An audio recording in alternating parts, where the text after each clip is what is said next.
উন্নয়ন বলতে আমার রাস্তাঘাট, আমার স্কুল কলেজ, আমার বাজার যানজট থাকবে কেন, আমার বাজারে কালো থাকবে কেন, পালনকালী থেকে আপনার বর্তমানে যাওয়ার মধ্যে এক হাঁটু ভাড়ে দিয়ে হাঁটবো কেন,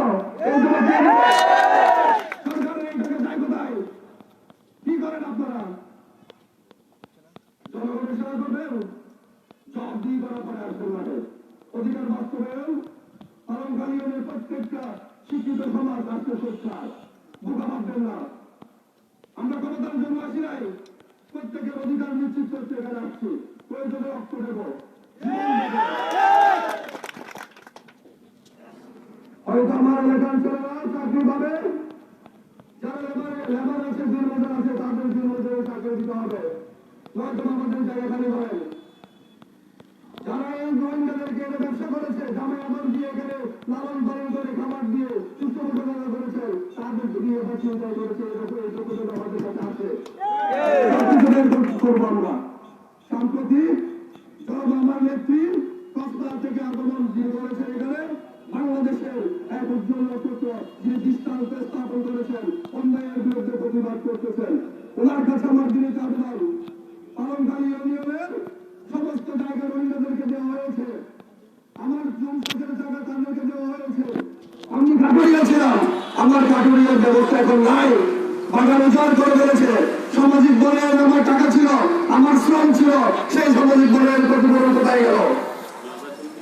এই যে বাজার নামে, বাজার ডাকের নামে, বাজার ইজারার নামে কোটি কোটি টাকা আমার ভাই থেকে চাঁদা করে নিয়ে বাজার আহরণ করবে, বাজার ইয়া করবে বলে এই যে কোটি কোটি টাকা নিয়ে দেখতে নিলাম একটা বাণিজ্য হয়ে গেল, এটা চোখ গেল, এটা জানতে চাই, জবাব দিতে চাই।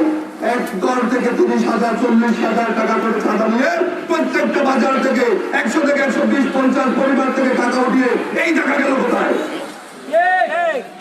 কেন রোহিঙ্গাদেরকে যারা দেওয়া হয়েছে এরকম বলতেছে?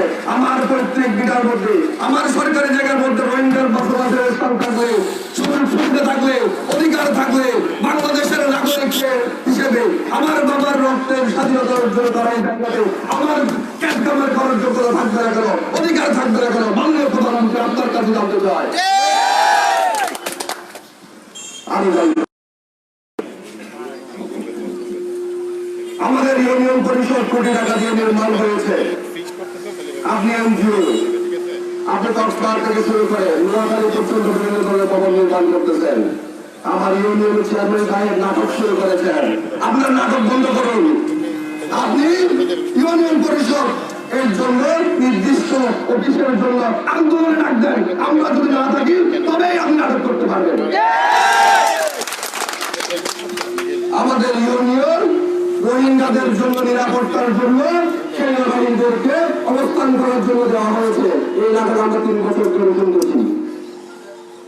কোটি টাকার আপনি ভবন দিতে পারেন আর আমার ইউনিয়নে ইউনিয়ন অফিস করার জন্য 1 লাখ টাকা দিতে পারেন না। অনেক নাটক আমরা দেখেছি। সম্মানিত অতিথিবৃন্দ, অনেক কথা বলার ছিল। আজকে আমাদের সম্মানিত অতিথিবৃন্দ বলবেন ভবিষ্যতে দেখা হবে রাজপথে। আমার ভাইয়েরা বলেছেন, একটা ছোট্ট একটা উদাহরণ দিব। আমি সচ্ছল পরিবারের ছেলে, পালনকালী ইউনিয়নে। আমার পরিবার কৃষি নির্ভর পরিবার, ব্যবসা নির্ভর পরিবার। আমি গেছি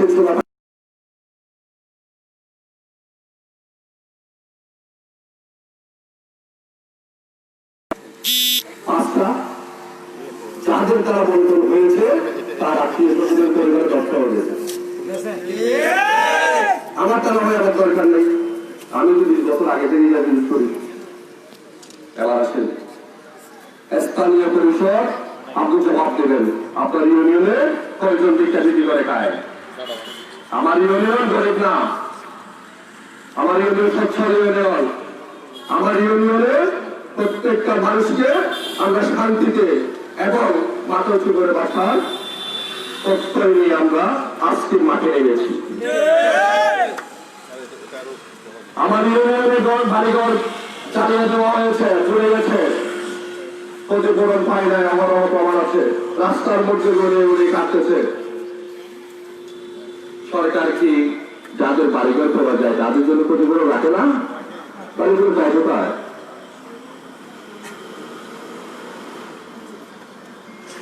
যে কথা বলছিলাম, আমি 5,000 টাকা 10,000 টাকা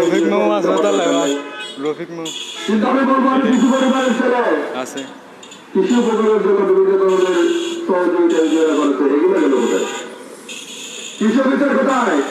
মাননীয় চেয়ারম্যান এবং ওনার পরিষদের সকল সদস্যবৃন্দ বেশিরভাগই পলাতক অথবা জেল হাজতে আছে। তাদের সৈন্য কোথায়? এই রোহিঙ্গাদের এনজিওদের প্রাণ সরকারি অনুদান কার হাতে বঞ্চিত হয়? কে জবাব দিবে? কোথায় যায় এগুলো আপনারা জানেন? আমাদের বারাঙ্গাল ইউনিয়নের প্রত্যেকটা ওয়ার্ডের ছেলে এখানে আছেন, আপনাদের যে ওয়ার্ডের মেম্বার নাই, প্রতিনিধি নাই, আপনার কার্ডগুলো কোথায় পান? তার কাছে যান, কোন ধরনের জবাব দিয়ে যাবে। আমরা আবার মাথার উপর রাখতে আমাদেরকে 5 বছর পরে বন্ধ করলে খেলা। আমাদের চাকরি চাই, অধিকার চাই, বাজার যানজট মুক্ত থাকবে, বাজারে ফুল ফুটবে, কাদা থাকবে না, এক হাঁটু বাড়িতে আমরা চলাফেরা করবো না। আমাদের প্রত্যেকটা রোড আমরা বৃক্ষের অন্যনে পাবো, অথবা আমরা পিস চাই, পাকা মুক্ত চাই। শিক্ষা প্রতিষ্ঠানে প্রত্যেকটা প্রতিষ্ঠান ভবন হবে, করে দিতে হবে। কেন্দ্রে পারবেন সেটা বলবেন, কেন্দ্র আমাকে বন্ধ করুন। জনগণের দিকে তাকান। ধন্যবাদ সবাইকে, রাস্তায় থাকবেন। এই পর্যায়ে সংযুক্ত জরুরির বক্তব্য দেওয়ার জন্য অনুরোধ আছে অধিকার বাস্তবায়ন কমিটির যুগ্ম আহ্বায়ক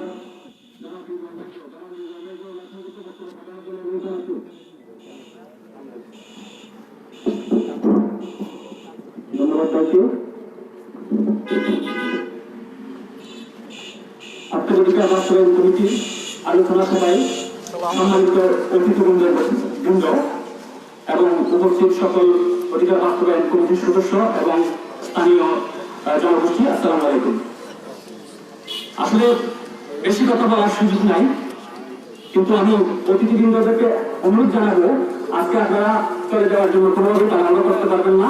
আমাদের মনের আকুতি, আমাদের মনের যে দুঃখ, এই দুঃখের কথাগুলো আপনাদেরকে একটু শুনে যেতে হবে।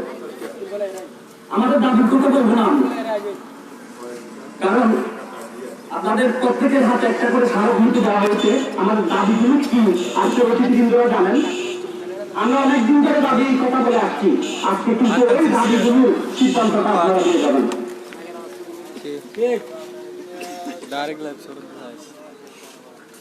কথাই বলে যেজন যুব সমানের ভরসে জ্বালাই মনে বাতি, আসলে তার ব্যক্তিতে না আর নিশ্চিত প্রদীপ বাতি।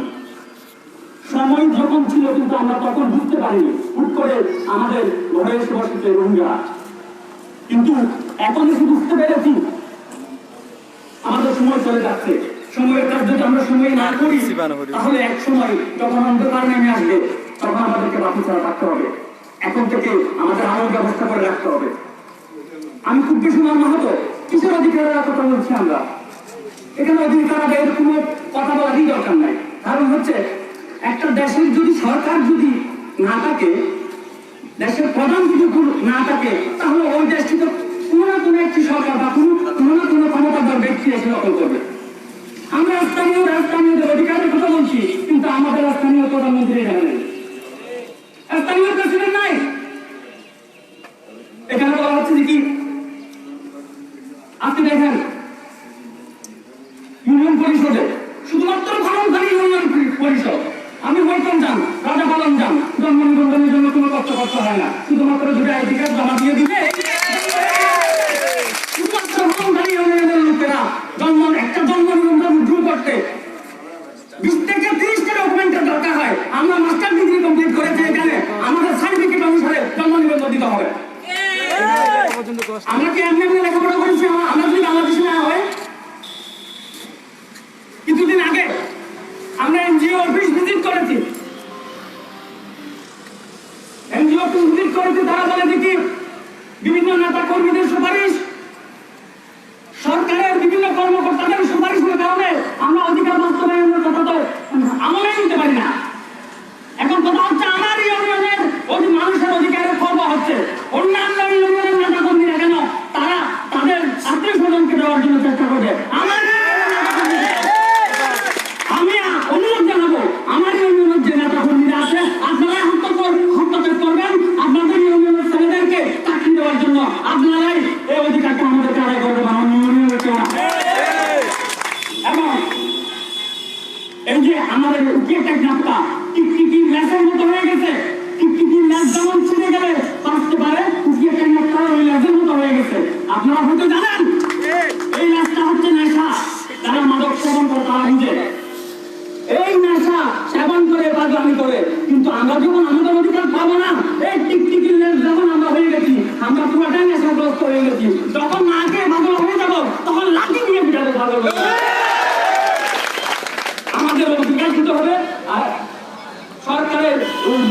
নেতৃবৃন্দ এখানে এসেছেন, আপনাদের কাছে আমরা এখনো আবেদন জানাচ্ছি, 9 বছর এনজিওতে চাকরি করার পরে আমার নাকি এক্সপিরিয়েন্স নাই, আমি নাকি জব পাওয়ার যোগ্য না।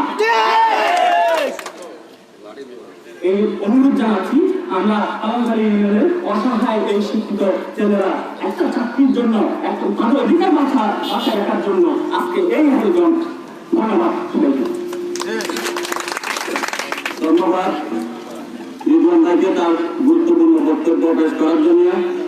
সম্মানিত উপস্থিতি, আপনারা ইতিমধ্যে জেনেছেন আজকের আমাদের আলোচনা সভাকে সফলমণ্ডিত করার জন্য অত্র পালনকারী ইউনিয়নের সর্বত্র অঞ্চল থেকে আসা বিজ্ঞ রাজনীতিবিদ, আমাদের সম্মানিত শ্রদ্ধাভাজন রাজনীতিবিদ বড় ভাইয়েরা আজকের এই আলোচনা সভায় উপস্থিত হয়েছেন। আমি আজকে অধিকার বাস্তবায়ন কমিটির পক্ষে হিসাবে আমি বিশেষভাবে অনুরোধ জানাবো, আপনারা আজকে রাজনৈতিক ব্যক্তি হিসাবে নন, আপনারা আজকে আমাদের সুশীল সমাজের দিক নির্দেশ হিসাবে, সুশীল সমাজের শিক্ষিত সমাজের নির্দেশক হিসাবে আমাদের মধ্যে গুরুত্বপূর্ণ এজেন্ডা ভিত্তিক, আমাদের অধিকার বাস্তবায়ন কমিটির এজেন্ডা ভিত্তিক কথাগুলো বলার জন্য আমি অধিকার বাস্তবায়ন কমিটি থেকে উদাত্তভাবে অনুরোধ এবং আহ্বান জানাচ্ছি। সম্মানিত উপস্থিতি, আপনারা জেনে আরো আনন্দিত হবেন, আজকে আমাদের অধিকার বাস্তবায়ন কমিটির আলোচনা সভাকে সফলমণ্ডিত করার জন্য আমাদের অত্র ইউনিয়নের শিক্ষিত মান্যবর সুশিক্ষায় গড়া সুশীল সমাজের কারিগর, আমাদের অনেক শ্রদ্ধাভাজন শিক্ষিত ব্যক্তি আজকে আলোচনা সভায় উপস্থিত আছেন। আমি ওনাদেরকেও অনুরোধ করব, আপনারা আজকে আমাদের নির্দেশক এজেন্ডা ভিত্তিক কথাগুলো তুলে ধরে আমাদেরকে আমাদের ন্যায্য দাবি সমূহের ভিত্তিক কথা বলে আমাদেরকে আমাদের সুগম পথে এগিয়ে যাওয়ার সাহস যোগাবেন, এই আশা ব্যক্ত করে আমি সকলকে অনুরোধ করব, আজকে আপনারা আমাদের অধিকার বাস্তবায়ন কমিটির ব্যানারের কথা তুলে ধরবেন, যাতে আপনাদের সহযোগিতায় আমরা আমাদের সফলতা তার মাধ্যমে করতে পারি। ইতিমধ্যে আমাদের মধ্যে শুভেচ্ছা বক্তব্য নিয়ে উপস্থিত হবেন, যার সাহসিকতায় আমরা আজকে ঐক্যবদ্ধ, যার এক সাহসিকতায় আজকে পালনকারী ইউনিয়নের প্রত্যেকটি ওয়ার্ডের শিক্ষিত সমাজের সমন্বয়ে গঠিত হয়েছে আমরা অধিকার বাস্তবায়ন কমিটি। তিনি আমাদের আহ্বায়ক, অধিকার বাস্তবায়ন কমিটির সম্মানিত আহ্বায়ক ভাই ইঞ্জিনিয়ার রবিউল হোসেন, ভাই ইঞ্জিনিয়ার রবিউল হোসেন ভাইকে আমি অনুরোধ করবো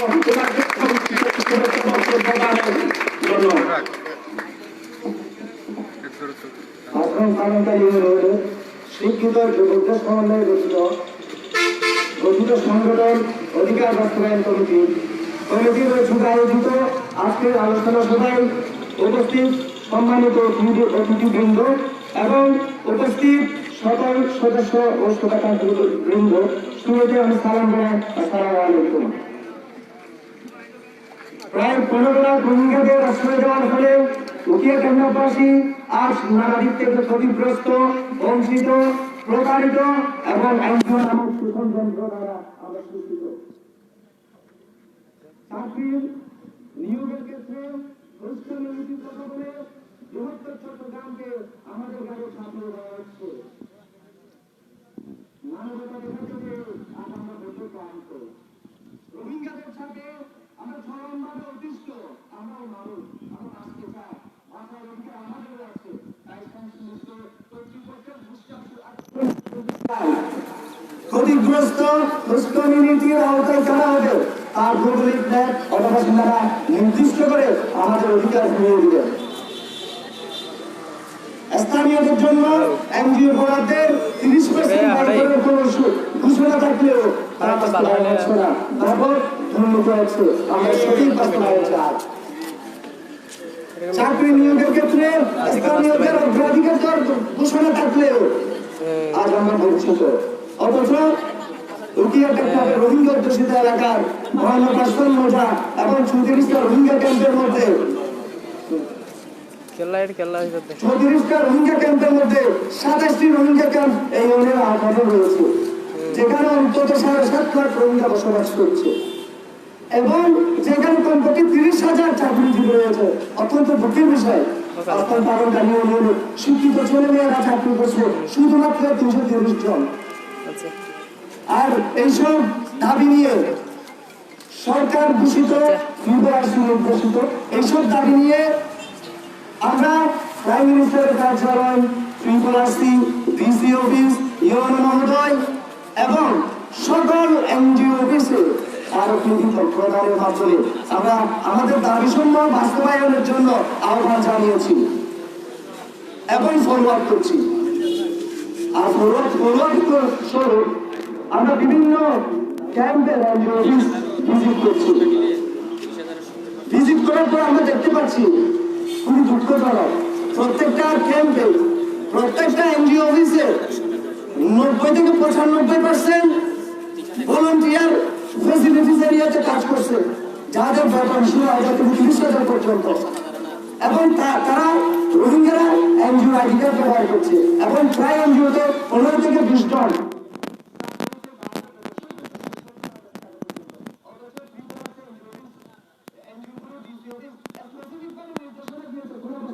রোহিঙ্গা ভলান্টিয়ার হিসেবে কাজ করতে পারবে না এবং তারা আইডি কার্ড ব্যবহার করছে।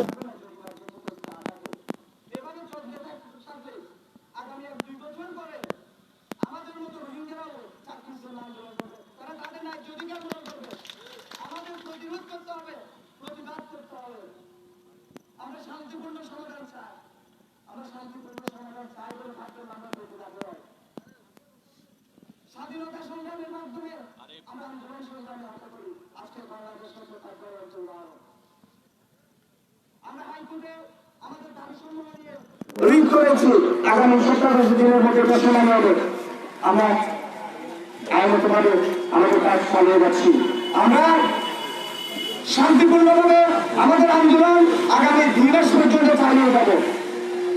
এর মধ্যে যদি আমাদের দাবি সমূহ বাস্তবায়ন করা না হয়, আগামী 1 ডিসেম্বর থেকে আমরা আমাদের চূড়ান্ত কর্মসূচি ঘোষণা করব এবং আমাদের ইউনিয়নের আওতাধীন 27টি ক্যাম্পের মধ্যে কোন ক্যাম্পে আমাদের দাবি সমূহ বাস্তবায়ন না করা পর্যন্ত কোন এনজিও কাজ করতে পারবে না এবং আমাদের ইউনিয়নের আওতাধীন কোন ক্যাম্পে আমাদের দাবি সমূহ বাস্তবায়ন না হওয়া পর্যন্ত কোন এনজিও গাড়ি প্রবেশ করতে পারবে না। প্রশাসন যদি আমাদের একটা বাইকে গ্রেফতার করে আমরা পালনকারী ইউনিয়ন 190 জন সদস্য স্বেচ্ছায় কারাবরণ করব। তাতেও যদি কাজ না হয় আমরা আন্দোলন অবসান করব, তবু আমরা আমাদের দাবি আদায় করে থাকবো ইনশাআল্লাহ। তাই সংশ্লিষ্ট কর্তৃপক্ষের নির্মিত ত্রিপুরাসি ডিসি অফিস, ইউএনও মহোদয় সহ সরকারের সকল সংশ্লিষ্ট কর্তৃপক্ষের ভূমিকাভাবে আবেদন করছি আমাদের অভিন্ন ন্যায্য দাবিসমূহ বাস্তবায়ন করে আমাদের অধিকার ফিরিয়ে দিয়ে আমাদেরকে ভালোভাবে বাঁচার সুযোগ করে দিন, কতটা আমাদের বাঁচান করে পুনর্বাসন করে দিন। পরিশেষে সকলকে ধন্যবাদ জানিয়ে আমার সঙ্গে শেষ করছি। ধন্যবাদ ভাই।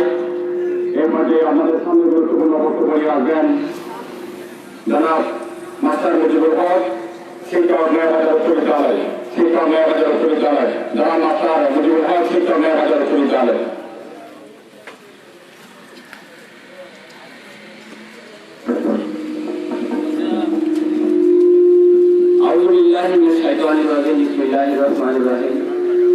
অধিকার বাস্তবায়ন কমিটি 8 নম্বর কর্মচারী ইউনিয়ন কর্তৃক আয়োজিত আলোচনা সভায়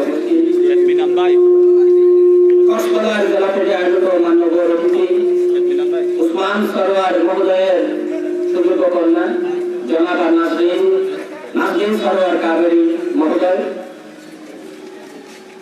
উপস্থিত আছেন বাংলাদেশ আওয়ামী লীগ পালনকারী ইউনিয়ন শাখার মান্যবর সভাপতি জনাব মঞ্জুর ভাই, পালনকারী ইউনিয়ন শাখার সম্মানিত সাধারণ সম্পাদক জনাব সলঙ্কারী চৌধুরী গুপ্ত, মঞ্চে উপস্থিত আছেন বাংলাদেশ ছাত্রলীগ কক্সবাজার জেলা শাখার মান্যবর সাবেক সভাপতি জনাব আলী আহমদ ভাই, মঞ্চে উপস্থিত আছেন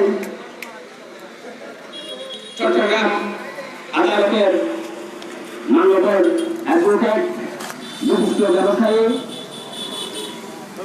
বিশিষ্ট সমাজসেবক বন্ধুবর জনাব এম এ আব্দুল মালেক, বালুখালী কাশিমিয়া উচ্চ বিদ্যালয়ের সম্মানিত প্রধান শিক্ষক জনাব সবুজ স্যার সহ বালুখালী ইউনিয়নের প্রত্যন্ত অঞ্চল থেকে আগত প্রাণ প্রিয় ছোট বড় শিক্ষিত ভাই বৃন্দ, আমার জনসাধারণ, আসসালামু আলাইকুম। কোন মানুষ যখন একা একা বিচ্ছিন্ন ভাবে স্বপ্ন দেখে তখন সেটা শুধুমাত্র স্বপ্নতেই থেকে যায়। আবার একাধিক মানুষ, কিছু মানুষ, অধিক সংখ্যক মানুষ, বেশি পরিমাণে মানুষ যখন যৌথ ভাবে, সম্মিলিত ভাবে আর জড়িততার সাথে স্বপ্ন দেখে তখন সেটা আর স্বপ্নের মধ্যে সীমাবদ্ধ থাকে না, সেটা বাস্তবে রূপ লাভ করে।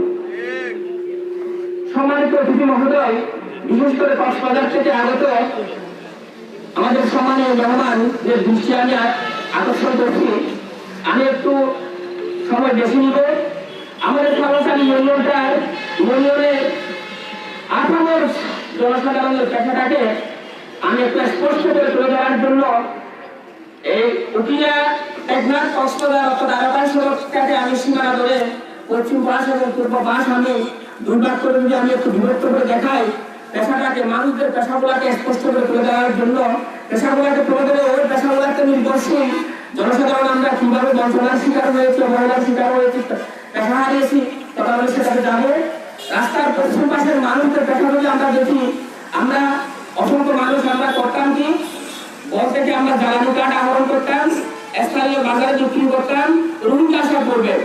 এবং আমরা দেখেছি এখান থেকে জ্বালানি কাঠ সংগ্রহ করে এই নদী দিয়ে, নাট নদী দিয়ে এখানে ইঞ্জিনের নৌকাতে করে টেকনাফ, শাহপুরের দ্বীপ, সেন্ট মার্টিন দ্বীপ নিয়ে গিয়ে আমাদের এলাকার মানুষ বিক্রি করে টাকা কামাই করেছে। অনেকে কাঠ সংগ্রহ করেছে, অনেকে আটি বেঁধেছে, অনেকে নৌকা ভাড়া পেয়েছে, শ্রমিক ওটা কেটে কুটে দিয়ে ভাড়া পেয়েছে, আবার এখান থেকে নিয়ে গিয়ে শাহপুরের দ্বীপ, আপনার সেন্ট মার্টিন দ্বীপ বিক্রি করে টাকা কামাই করেছে।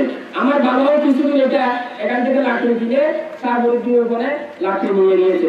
এখন দেখে সেটা সম্পূর্ণ বন্ধ, বন রোহিঙ্গারা দখল করে ফেলেছে, আর কাটো নাই। আমার ওই স্থানীয় কাটুরিয়ারা বেকার। তো কাটুরিয়ারা বেকার, তো আপনারা বলতে পারেন অন্য কাজকর্ম করতে, কাজকর্ম করবেন কিভাবে? কাজ করতে আপনারা রোহিঙ্গাদেরকে দিয়ে দিচ্ছেন। তো রোহিঙ্গারা করলে আপনারা স্থানীয়রা করতে পারবেন না, কেন করতে পারবে? রোহিঙ্গাদের টাকার প্রয়োজন নাই তো, এদেরকে সার দিচ্ছে, ডাল দিচ্ছে, পেঁয়াজ দিচ্ছে, তেল দিচ্ছে, কাপড় দিচ্ছে, হসপিটাল আছে, চিকিৎসাও দিচ্ছে, সবগুলো দিচ্ছে। শুধুমাত্র স্বল্প নগদ টাকার দরকার। এবং সেটা কি জন্য? এই বাংলাদেশের আনাসে কানাসে তারা ঘুরবে, আর একটু কয়েকটা টাকা 2-10 লাখ টাকা জমা করতে পারলে ওই তাদের বঙ্গোপসাগরের ইঞ্জিনের নৌকায় মালয়েশিয়া যাবে, ওদিকে যাবে। তাদের তো বেশি টাকা লাগে না, 100 টাকায় হলো সারাদিন কাজ করবে, 200 টাকায় হলো সারাদিন কাজ করবে। তো আমার বালুখালীর একজন শ্রমিক, ওনার তো একটা ফ্যামিলিতে 2টা বাচ্চা থাকে, স্বামী স্ত্রী 2জন থাকে, বাবা মা যদি 2জন থাকে, 6 জন যদি থাকে, 6 জনের একটা পরিবার চালানোর জন্য আপনারা দেখেন 3 কেজি চাউল তো লাগবে। 3 বেলা খাওয়ার জন্য 6 জনের জন্য 1 কেজি তো লাগবে। তো 3 বেলার জন্য 4 কেজি তো লাগবে। 4 কেজি চাউলের দাম 40 টাকার নিচে আপনি একদম নর্মাল চাউল পাবেন না। আমি একটা 7 টাকা কিনছি, এক বস্তা আপনার 2500 টাকা। হ্যাঁ, এখন নর্মাল চাউল কিনেন আপনি 40 টাকা, 40 টাকা হয় 3 কেজি 120 টাকা। তো হাফ কেজি মাছ তো লাগবে, হাফ কেজি মাছ নিলে আপনার 200 টাকা লাগবে, কম দামের মাছ নিলেও। তো 200 টাকা 120 টাকা 320 টাকা হয়ে যায়, তা আপনি 300 টাকা দিয়ে কাজ করতে পারবেন। আমাদের স্থানীয় শ্রমিক যদি হয়, আপনার অন্যান্য গুলো পাঠিয়ে দিলাম, কাপড় আছে, চিকিৎসা আছে, শিক্ষা আছে, স্বাস্থ্য সব পাঠিয়ে দিলাম। শুধু 3 বেলা ভাত, ছেলে সন্তান, বাবা মাকে নিয়ে যদি আমি করতে চাই, আমার 500 টাকা দিনে লাগে। তো সেখানে 300 টাকা দিয়ে আমার স্থানীয় শ্রমিক কাজ কিভাবে করে, দখল করে নিয়েছে। তো আমাদের স্থানীয় শ্রমিকরা বেকার। আরো ছিল ফানের বরস করতো, সবজি ট্যাপ করতো, এই নদী যেগুলো আছে নদী থেকে খনিজ বালি উত্তোলন করতো। ব্যবসায়ীদের গাড়িতে যারা হাল ডাকতো ব্যবসায়ী তাদের বালি উত্তোলন করে দিত, ওর বালি আবার ট্রাকে ভর্তি করে দিত, ও দিন শেষে ওই মজুরের টাকাগুলো নিয়ে বাজার করে দিত। এখন ওইগুলো রোহিঙ্গা করা হয়, কারণ সস্তায় পাওয়া যায়। স্বাভাবিক ব্যবসায়ীরা